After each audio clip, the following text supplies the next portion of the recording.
तो फ्रेंड्स आपण मानक पाखरे ई श्रम कार्ड अच्छी कि जदि अच्छी किंबा जो मानकर ई श्रम कार्ड नाही ताले भिडियोटी संपूर्ण रूपे आपण मानक पई तो चलंतु देरी न करी वीडियो को स्टार्ट करबा। यदि आपनकर आवेदन ई श्रम कार्ड योजना रे होई नाही सरकार को बंपर सुविधा सहित 2 लाख टंका दुर्घटना बीमा सुविधा रु वंचित होई पारंती। लोक माने के भाबी नथिबे जे देश तथा विश्व रे कोविड-19 महामारी परे एभली संकट सृष्टि होबो। तेनु भारत रो असंगठित क्षेत्र रे कार्य करथवा लोकंकु कठिन असुविधार सम्मुखीन होबाक पड़िथिला। याकु दृष्टि रखी सरकार असंगठित क्षेत्र रे कार्य करथिले। लक्ष लक्ष लोकंक पई एक अत्यंत लाभदायक योजना आरंभ कराइथिला जहार नाम ई श्रम कार्ड स्कीम। एतिकी नुहे यदि आपनकर नाम ए योजना रे अंतर्भुक्त होई नाही तेबे आपण सरकारी योजना लाभ पाई परिबे नाही। आपण एठारे गुरुत्वपूर्ण सूचना जानि आवेदन करि परिबे। वर्तमान ई श्रम कार्ड अनेक सुविधा उपलब्ध हेउची जेउथि पई ए योजना सहित ई श्रम कार्ड धारी प्रधानमंत्री श्रीजोग महान योजना जातीय पेंशन योजना पई लाभ करि परिबे। निजर पेंशन व्यवस्था करिबा अटल पेंशन स्कीम, प्रधानमंत्री जीवन बीमा योजना,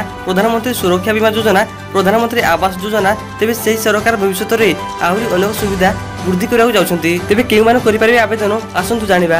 असंगठित क्षेत्र रे कार्य करता जे कोनसी व्यक्ति तेबे आवेदन करबाक बयस 16 रु 59 वर्ष मध्ये रे होइतिबा आवश्यक। एति पई योग्यता विषय कहिबाक गले असंगठित क्षेत्र रे श्रमिक वर्गर दोकान सेवक, दोकान विक्रेता, कंपनी हेल्पर, ऑटो ड्राइवर, क्षीर व्यापारी, समस्त गोरु गाई पालक, न्यूज पेपर हकर, ऑनलाइन कंपनी वितरण युवक जे कोनसी व्यक्ति अंतर्भुक्त एक ई श्रम कार्ड तैयारी करि परिबे। ई श्रम कार्ड पई किपरि आवेदन करिवे? यदि आपनकर ई श्रम स्कीम सहित संयुक्त नहंती तेबे आपनको स्कीम रो ऑफिशियल वेबसाइट ishram.gov.in परिदर्शन करी एठारे उल्लेख कराइथिया प्रक्रिया माध्यम रे आवेदन करि परिबे। जा माध्यम रे आधार कार्ड नंबर, मोबाइल नंबर एवं बैंक अंतर्भुक्त। तेबे सरकार को द्वारा एठारे पंजीकृत संपूर्ण मागणा। तो दर्शक बंधु एहा तिला लेटेस्ट खबर। वीडियो भल लागितिले वीडियो को लाइक करिया सहित चैनल को सब्सक्राइब करनंतु।